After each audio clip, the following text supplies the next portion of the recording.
बिस्मिल्लाहिर्रहमानिर्रहीम। अस्सलाम वालेकुम नाज़रीन, आप यूट्यूब चैनल देख रहे हैं। मैं इमरान खान हूँ। कुछ अपडेट्स मैं आपके साथ शेयर करता हूँ। एक तो आज लंदन में प्रोग्राम है और ये प्रोग्राम ह्यूमन राइट्स के हवाले से है। पाकिस्तान के अंदर जो हालात हैं उनके ऊपर बहुत सारे ओवरसीज पाकिस्तानी परेशान हैं। हम मिलकर कोशिश करते रहते हैं ताकि आलमी सतह पर आवाज़ उठाई जाए और जितना जो अपने तौर पर एफर्ट कर सकता है उन तमाम को एफर्ट करनी होगी और हम सब भी ये कोशिश करते हैं। आज इसी सिलसिले की एक कड़ी है। तो जो लोग बरतानिया में मौजूद हैं वो मेरी वीडियो सुन रहे हैं तो वो हमारे प्रोग्राम में शिरकत के लिए जरूर आए और लंदन में ये प्रोग्राम है। अब आ जाए नाजरीन, जो करंट अफेयर्स की बड़ी खबरें हैं इस वक्त तक के लिए। एक तो जो इस्लामाबाद वाला धमाका हुआ उसके बाद से लेकर अब तक मजीद कोई पेशरफ जो है वो शेयर नहीं की गई। कुछ लोग ये दावा कर रहे हैं कि जो लोग जाम बहक हुए उनकी तादाद ज्यादा है और तादाद सही तरह बताई नहीं जा रही, जबकि सरकारी सतह पे इस चीज के बारे में अभी तक कोई तस्दीक नहीं हुई। ये दहशतगर्दी का एक बड़ा खौफनाक वाकया है। पहले तलाल चौधरी ने कहा कि इसमें किसी किस्म का कोई सिक्योरिटी का मसला नहीं था, यानी उन्होंने कहा ये सिक्योरिटी की नाकामी नहीं है। ये तलाल चौधरी ने कहा जो वजीर मुमलिकत बराए दाखिला है। और उसके बाद यही बात जो इंफॉर्मेशन मिनिस्टर अता तारड़, उन्होंने भी ये बात की कि ये सिक्योरिटी का फेलियर नहीं है, सिक्योरिटी की नाकामी नहीं है। तो अगर ये खुदकुश धमाका सिक्योरिटी की नाकामी नहीं है तो फिर किसकी नाकामी है? यानी सिक्योरिटी की ही नाकामी हो सकती है कि आप सिक्योरिटी देने में नाकाम रहे और खुदकुश धमाका हो गया। आपकी इंटेलिजेंस नहीं थी, दहशतगर्द आ गए, उन्होंने आके धमाका कर दिया, फायरिंग कर दी, बहुत सारे लोगों की जानें ले ली। तो ये तो एक तरह का फेलियर है। अब इस फेलियर को आप फेलियर ना माने तो कोई क्या कर सकता है? पूरी दुनिया में आप किसी से भी पूछ लें, आप कानून की किसी किताब में पढ़ लें, सिक्योरिटी की किसी किताब में पढ़ लें, दुनिया के किसी दस्तूर को उठाकर देख लें, किसी भी पैटर्न के ऊपर आप चल पड़े, आपको यही एक लफ्ज मिलेगा और आपको ये सारे यही कहेंगे कि सिक्योरिटी का फेलियर है। और सिक्योरिटी की रिस्पॉन्सिबिलिटी जो है वो पुलिस की है, इंटेलिजेंस एजेंसीज की है, लॉ इन्फोर्समेंट की है। अब मैं हैरान होता हूं कि पाकिस्तान में अगर कोई छोटा मोटा काम भी होता है तो आसिम मुनीर साहब के नारे लग जाते हैं। ये मौजूदा रजीम ने तो ये तरीकाकार बांधा हुआ है ना, क्योंकि पाकिस्तान का सबसे ताकतवर आदमी आसिम मुनीर साहब हैं और वही सबकी जमानत है और वही उन्होंने ये जाली हुकूमत बनाई हुई है। वजीर आजम अक़वाम मुत्तहिदा में भी जाते हैं तो आसिम मुनीर का नाम लेते हैं। इकॉनमी में कुछ अच्छा बुरा हो जाता है आसिम मुनीर साहब का नाम लेते हैं। इन्वेस्टमेंट का कोई दावा आता है तो आसिम मुनीर साहब का नाम लेते हैं। फॉरेन पॉलिसी में कुछ होता है तो आसिम मुनीर का, हर जगह पे आसिम मुनीर साहब का नाम ये लेते हैं। हर उस चीज का क्रेडिट आसिम मुनीर साहब को देने की कोशिश की जाती है जिसका क्रेडिट उनका बनता ही नहीं है। यानी एक आर्मी चीफ का क्रेडिट आप इकोनॉमी में तो नहीं दे सकते ना, ज़राअत में नहीं दे सकते आप, माहौलियात में नहीं दे सकते आप। हां, आप उन्हें सिक्योरिटी के हवाले से क्रेडिट दे सकते हैं। अब हैरत की बात यह है कि क्रेडिट लेने के लिए ये हर फील्ड में हर जगह पे आ जाते हैं, लेकिन जो अपना काम है वहां पे जब नाकामी होती है तो उसका ये बलबा अपने पे लेते ही नहीं। क्रेडिट लेने के लिए पाकिस्तान में सब तैयार है, दूसरे के हिस्से का क्रेडिट भी ले लेंगे, लेकिन जिम्मेदारी लेने के लिए पाकिस्तान में कोई तैयार नहीं है। दूसरे के किए हुए काम के ऊपर अपनी तख्ती लगाने के लिए सब तैयार है, लेकिन अपना जो काम बिगाड़ा हुआ है, जो काम करने में नाकामी हुई है, उसकी जिम्मेदारी लेने के लिए पाकिस्तान में कोई तैयार नहीं है।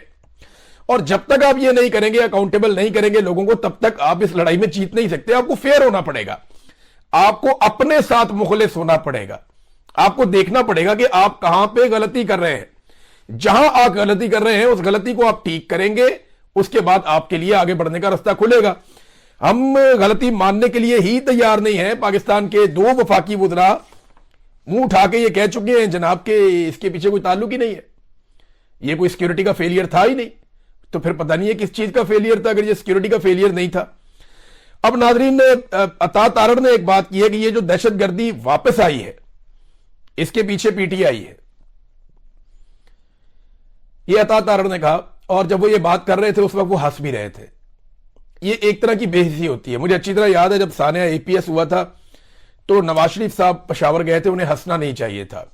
मुझे बड़ी तकलीफ हुई थी, मैंने उस वक्त टीवी चैनल के ऊपर काफी तनकीद भी की थी कि नवाज शरीफ को हंसना नहीं चाहिए था।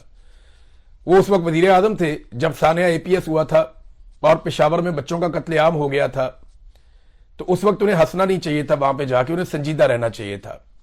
इसी तरह अता तारड़ साहब को भी इस मौके पर हंसना नहीं चाहिए था, लेकिन ये मजबूर है। यानी कल मैंने वहां देखा नाचते हुए, लुडियां डालते हुए वुज़रा को पंजाब में, यानी सारे बसंत मना रहे थे उस वक्त जब लाशें उठाई जा रही थी इस्लामाबाद में। यानी कम से कम अब सरकारी सत्ता पे बंद कर देते। लोगों को देखें, लोगों ने पैसे खर्च किए, लोग भाग दौड़ कर रहे थे, लोगों की मर्जी है, मनाते हैं मनाएं, शोक करते हैं शोक करें, आम आदमी को आप क्या कह सकते हैं। लेकिन सरकार क्योंकि अवामी नुमाइंदों से बनती है तो अवाम के नुमाइंदे जो हैं वो अवाम को जवाबदेह होते हैं और उन्हें अवाम के जज्बात का एहसास करना होता है। सरकारी सतह पे जिस तरीके से कल लुडियां डाली जा रही थी, भंगड़े और गिद्दे डाले जा रहे थे और नारे और बड़के मारी जा रही थी, ये सारी चीजें देखकर तकलीफ हो रही थी कि अभी यहां पे लाशें उठाई जा रही हैं इस्लामाबाद में। तो सरकारी सतह पे नहीं होना चाहिए था। बाकी हवा ही नहीं चली ज्यादा, और हवा चली भी है तो बसंत की हवा नहीं चली। यानी जो लाहौरी है ना, जो असल लाहौरी है, उसने बसंत को रिजेक्ट किया है। देखिए, ऑर्गेनिक चीज ऑर्गेनिक ही होती है। ये नहीं हो सकता कि आप मुंह उठा के कोई चीज अनाउंस कर दे और फिर उसके बाद आप अपनी मनमानी करें हर चीज में, और आप लाइटें लगा के सजावट करके आप चौकों चौराहों के अंदर गुड़ियां लटका के लोहे की, और आप रोला रोला डाल के स्पॉन्सर्स के साथ मिलकर अखबारात में इश्तिहारात दे के और अपने मखसूस गुड्डे मार्केट में ला के और अपनी मनमानी करके तो आपको लगेगा कि आप कामयाब बना लेंगे एक इवेंट को। इवेंट्स कामयाब होते हैं लोगों की शमूलियत के साथ। तो बड़ी माजरत के साथ लोगों की शमूलियत इस बसंत के अंदर वैसी नहीं थी जैसे माजी में होती थी। हाँ, लोग एक्साइटेड थे, बहुत सारे लोग, मेरे अपने दोस्त, बड़े करीबी दोस्त, वो बड़े एक्साइटेड थे। वो ये कह रहे थे कि यार बसंत आएगी, बड़े अरसे के बाद आएगी, देखेंगे।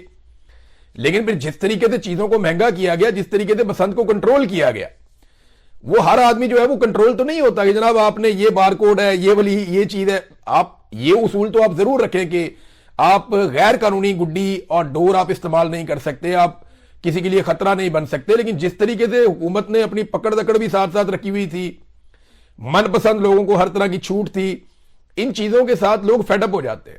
लोगों को फिर आप जिम्मेदारी अगर बताते हैं तो साथ उन्हें आप इंजॉय भी करने दें। बहरहाल सरकार ने अपने तौर पे जो इंजॉयमेंट रखी थी वही हमें नजर आई है, और कोई इतने बड़े पैमाने पर गुड़ियां नहीं उड़ी। देखिए, लोग कह रहे हैं कि हवा नहीं चली, ये वाकई बात ठीक है कि हवा नहीं चली, इसकी वजह से भी बड़ा मुश्किल हो जाता है। बहुत टुनके मार मार के बंदों के कंधे और बाजू रह जाते हैं। बड़ी मुश्किल से हवा ना हो तो कोई बंदा थोड़ा बहुत गुड्डा ऊपर कर सकता है, ये होता ही नहीं है, बहुत मुश्किल होता है। लेकिन जब हवा चली है तब गुड़ियां उड़ी है। कुछ इलाकों में ऐसा लगा कि जैसे बसंत है, लेकिन बहुत सारे इलाकों में तो फील ही नहीं आई कि बसंत हो रही है। बहुत सारे इलाकों में ऐसे फील ही नहीं आई कि बसंत हो रही है। वो लोग कहते हैं जी हमारे तो यहां पे नॉर्मल एतवार के ऊपर इससे ज्यादा गुड्डी उड़ा करती थी। तो बसंत के ऊपर तो एक अजीब ही आसमान भर जाता था, वो वाला माहौल अभी तक तो देखने को नहीं मिला, मैं जब आपसे बात कर रहा हूं। अच्छा, मैं इससे पहले कि दहशतगर्दी वाले मामले पे और जो इंजीनियर मोहम्मद अली मिर्जा साहब के हवाले से मैंने एक आपको खबर दी थी, सोशल मीडिया पे बड़ा उनके बारे में रोला पड़ा हुआ है। अब उनके हवायतियों ने एक तसहीही क्लिप शेयर किया है और वो ये कहते हैं जी कि बसंत के हवाले से जो खबर इंजीनियर मोहम्मद अली मिर्जा के नाम से फैलाई गई वो खबर गलत है। तो ये जनाब उनके हमायती भी सामने आ गए, उन्होंने कहा नहीं जी ये गलत है। और दूसरी तरफ जो उनके मुखालिफिन है वो कह रहे हैं इंजीनियर साहब हमेशा ज्यादती करते हैं, ये भी उन्होंने किया है। तो देखें, डंडी तो मार देते हैं इंजीनियर साहब कई दफा, ये मैं जानता हूं। अब इस मामले में इंजीनियर साहब खुद ही बताएं कि हुआ क्या था। बहरहाल उनके जो हमायती हैं वो भी एक क्लिप लेकर आए और उसमें तस्हीह कर रहे हैं कि जो इन्फॉर्मेशन इंजीनियर साहब के बारे में फैलाई गई वो इन्फॉर्मेशन गलत है। मैंने आपके सामने दोनों चीजें रख दी। अब नाजरीन, ये जो दहशतगर्दी वापस आई है इसके पीछे पीटीआई है, ये अता तारड़ साहब कह रहे हैं, तो वाकई ठीक कह रहे हैं। दहशतगर्दी तो खत्म हो गई थी, दहशतगर्दी तो थी नहीं, बहुत कम होती चली जा रही थी। और इमरान खान साहब के दौर में जो पॉलिसी आई, और ये एक पॉलिसी नहीं थी, तवातर के साथ पाकिस्तान कभी लड़ रहा था, कभी एंगेज कर रहा था, और पाकिस्तान ने बड़ी कुर्बानियां देके, यानी सबसे बड़ी कुर्बानी पाकिस्तान के शहरियों की है। ये कोई कहानी ना हमें सुनाए कि जनाब ज्यादा पुलिस वाले शहीद हो गए या ज्यादा फौजी शहीद हो गए। वो इस काम के लिए उन्हें चुना जाता है, वो इस काम के लिए भर्ती होते हैं। लेकिन एक आम ताजिर, एक आम राहगीर, एक आम शहरी वो इस काम के लिए भर्ती नहीं होता और वो शहीद हो जाता है। तो सबसे ज्यादा कुर्बानियां पाकिस्तान के शहरियों ने दी है। अगर आप 70,000 80,000 लाशों को आप गिने तो उनमें जो सिक्योरिटी इदारों के लोग हैं वो बहुत कम है परसेंटेज में। बहुत बड़ी तादाद में हमारे शहरी हैं जो शहीद हुए हैं दहशतगर्दी के खिलाफ लड़ाई में, और सफे अव्वल में खड़े हुए हैं, हार भी नहीं मानी। पाकिस्तान के शहरी जो है वो डट कर खड़े हुए हैं, सबसे ज्यादा उन्होंने कुर्बानियां दी हैं। ये हनीफ अब्बासी साहब का क्लिप सुन रहा था, वो कह रहे थे मुल्क की मलकियत उनकी है जो कुर्बानी देते हैं, फौज की है क्योंकि वो कुर्बानी देती है। नहीं जी नहीं, ऐसा नहीं, पुलिस भी कुर्बानी देती है। और सबसे ज्यादा जाने और सबसे ज्यादा खून जो बहा है वो पाकिस्तान के शहरियों का बहा, उनसे ज्यादा किसी का नहीं बहा। अभी इंडिया पाकिस्तान की लड़ाई हुई तो फौजियों से ज्यादा पाकिस्तानी शहरी शहीद हुए हैं, बहुत बड़ी तादाद में। फौजी कम शहीद हुए। तो ہمیشہ سے سب سے زیادہ قربانی جو ہے وہ کسی ملک کے شہریوں کی ہوتی ہے, اور ملک کے شہری جو ہوتے ہیں وہ ملک کے مالک ہوتے ہیں. جو ایک ملک کا شہری ہوتا ہے وہ ہوتا ہے ملک کا مالک, جو ٹیکس پیئر ہوتا ہے, جس کے پاس اس ملک کا آئی ڈی کارڈ ہے, آئیڈینٹی ہے اس کے پاس. یہ ادارے جو ہے وہ اس کے ملازم ہوتے ہیں, یہ کوئی مالک نہیں ہوتا. ایسے یہ حنیف عباسی صاحب غلط بات کر رہے ہیں.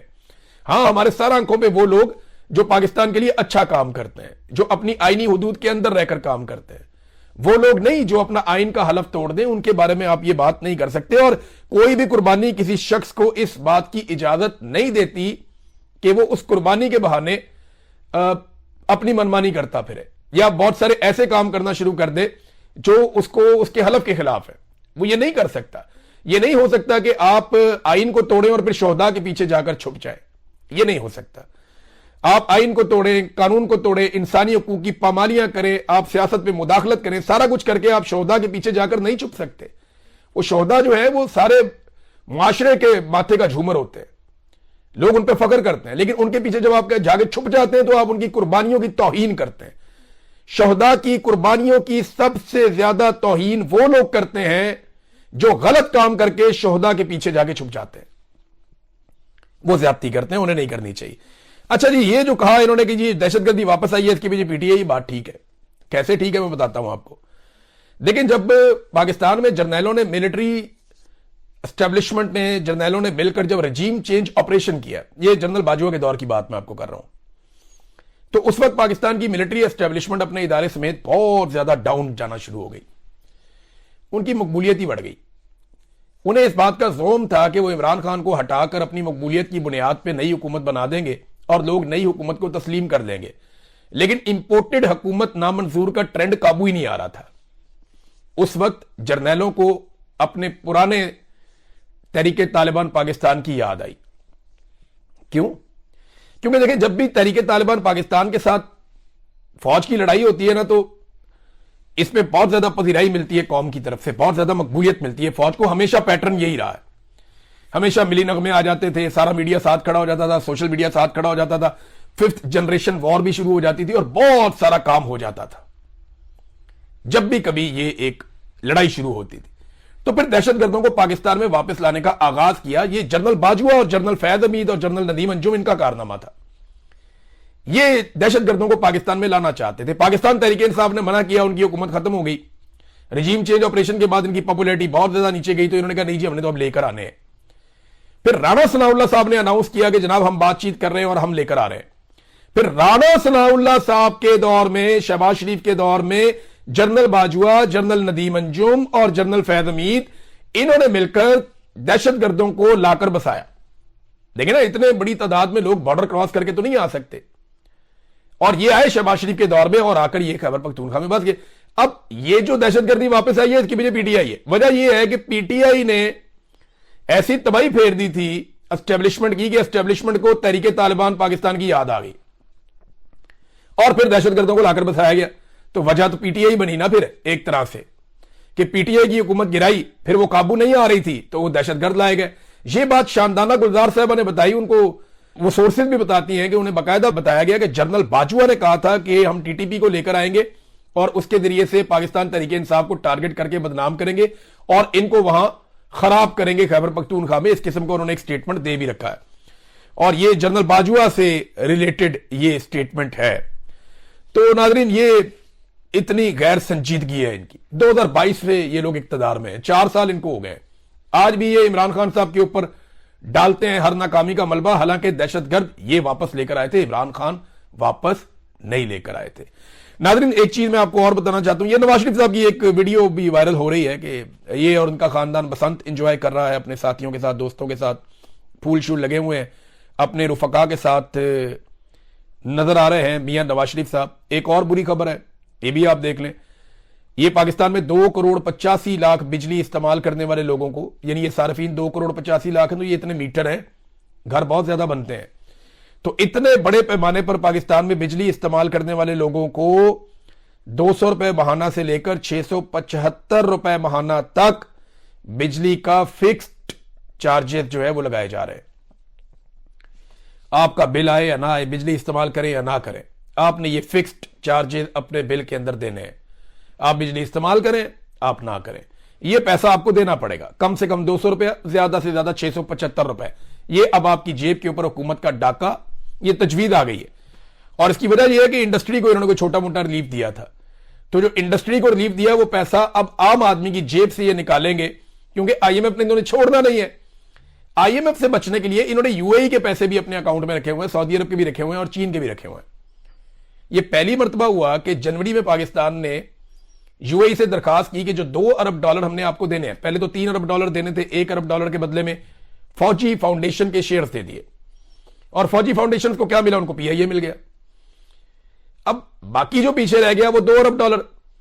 اب یو اے ای کو انہوں نے کہا جی $2 ارب کے لیے ہم آپ کو دے رہے ہیں 6.5% کا، 6.5% کا ہم آپ کو ٹیکس دے رہے ہیں، تو آپ مہربانی کریں یہ ٹیکس ہمارا کم کر کے 3% کر دے، اور یہ جو $2 ارب ہیں ان کی میعاد بڑھا کے ان کو رول اوور کر دیں، ہم 2 سال کے بعد آپ کو پیسے واپس کر دیں گے.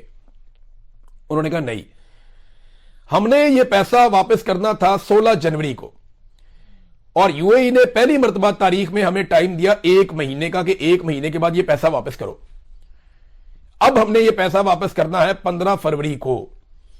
حکومت کو ساری توجہ اس کے اوپر دینی چاہیے اور پوری کوشش کرنی چاہیے کہ کچھ نہ کچھ کر کے یو اے ای کو منائیں اور رول اوور لیں، ورنہ بڑے سنجیدہ مسائل ہو جائیں گے آئی ایم ایف کے اندر بھی، اور پاکستان کے ساتھ بڑا ایشو ہو جائے گا کہ ہم کیسے اپنی اکانومی کو مینج کریں گے.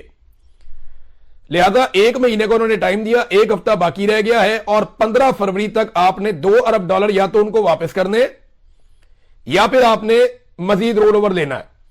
اب وہ پیسہ ہی آپ کا رول اوور نہیں کر رہے تو وہ آپ کا سود کہاں سے کم کریں گے؟ اب یہ بڑی عجیب و غریب صورتحال ہے، اور گلف سے اس طرح کی خبر آنا پاکستان کے لیے یہ بڑی حیرت کی بات ہے، پریشانی کی بات ہے. ناظرین، آسما جہانگیر کانفرنس ہوئی ایک مرتبہ پھر پاکستان میں. دیکھیں، انسانی حقوق کی بہت بڑی علمبردار تھی، بہت بڑا نام تھا، اور اس نام کو ہمیشہ زندہ رکھا جا سکتا تھا اگر ہمیشہ اس کے پلیٹ فارم سے انسانی حقوق کی بات کی جاتی. لیکن جن لوگوں کو سٹیج پہ بٹھایا گیا، آسما جہانگیر گروپ جو وکیل شکیل ہیں، یہ وزیر وزور بنے ہوئے سارے، ان کے اوپر تو بڑے بڑے ایلیگیشن ہیں. انہوں نے تو عدلیہ کو تباہ کر دیا، انہوں نے تو پاکستان کے آئین کو پامال کر دیا، پاکستان میں انسانی حقوق کی خلاف ورزیوں کے اوپر تو انہیں آواز ہی نہیں اٹھائی. بلکہ آسما جہانگیر کانفرنس میں سٹیج سے کھڑے ہو کر فوجی عدالتوں کی تعریف کی گئی، یا اس کو جواز دیا گیا، اس کی حمایت کی گئی کہ جناب فوجی عدالتیں تو ہوں گی، پھر یہ ہوگا وہ ہوگا، اس طرح کر کے بات ہوئی.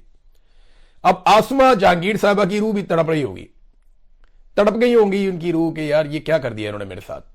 میں نے ساری زندگی مار کھائی، ساری زندگی میں کھڑی رہی جس ظلم اور بربریت کے خلاف، آج میرے بعد میرے لوگوں نے پاس نہیں رکھا میرا. دیکھیں، آسما جہانگیر پھر اس کا مطلب ہے اب ماضی ہو جائیں گی.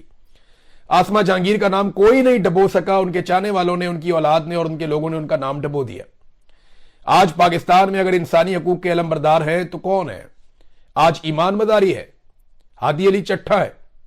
آج انسانی حقوق کے لیے پاکستان تحریک انصاف کے بے شمار لوگ آواز اٹھاتے ہیں. آج انسانی حقوق کے لیے آواز کون لوگ اٹھا رہے ہیں؟ مارنگ بلوچ آواز اٹھا رہی ہے، بہت طاقتور آواز ہے پاکستانیوں کی. آج سہراب برکت جو ہے وہ انسانی حقوق کے لیے آواز اٹھاتے اٹھاتے دیکھیں کہاں پہنچ گیا. تو یہ پیچھے رہ گئی آسما جہانگیر، انہوں نے جو شمع جلائی تھی ان کے لوگوں نے بجھا دی. مجھے بڑی تکلیف ہو رہی تھی یہ دیکھ کر، فخر سے کہا جا سکتا تھا ان کے بارے میں. لیکن ناظرین، ایک میں نے آپ سے گزارش بھی کرنی ہے، وہ یہ کہ قاسم سوری صاحب نے اپنا یوٹیوب چینل شروع کیا ہے، اور دیکھیں ان کی پہلی ویڈیو ہے. جب میری پہلی ویڈیو تھی نا، میرے پاس مائک بھی نہیں تھا، یعنی مجھے پتہ ہی نہیں تھا کہ اس کے ساتھ مائک لگا کے زیادہ بہتر ہو جائے گا، یا وہ میں نے ویسے ہی کر دی تھی. ویسے بھی حادثاتی طور پہ شروع ہوا تھا. تو یہ شروع میں ویڈیوز ہوں گی، کوئی پروڈکشن کی غلطی ہوگی، کوئی چھوٹی موٹی چیزیں ادھر ادھر ہو جائیں گی، یہ پرابلم ہو جاتے ہیں شروع میں. لیکن آپ سب نے اس چینل کو سپورٹ کرنا ہے. دیکھیں، میرے لیے قاسم سوری ایک پولیٹیشین سے بڑھ کے ایک بہت اچھا انسان اور ایک عظیم آدمی ہے، ایک ایماندار انسان ہے، ایک بہادر انسان ہے، اور ایک ہمدرد انسان ہے، ایک دوست ہے، ایک بھائیوں کی طرح. تو میں تو قاسم سوری صاحب کی بہت قدر کرتا ہوں، لیکن میں نے دیکھا پاکستانی بھی ان سے بہت پیار کرتے ہیں. میری ایک گزارش ہے آپ سب سے کہ قاسم سوری صاحب کے چینل کو آپ فالو کریں، سبسکرائب کریں، اور جیسے آپ اپنے چینل کا خیال رکھتے ہیں ان کا بھی خیال رکھیں. قاسم سوری صاحب نئے ضرور ہیں، لیکن وہ بہت تجربہ کار ہیں. میں امید کرتا ہوں کہ بہت کم عرصے میں وہ ایک بڑی آواز بنیں گے پاکستان میں. ناظرین، اب تک کے لیے اتنا ہی. اپنا خیال رکھیے گا، اپنے اس چینل کا بھی. اللہ حافظ.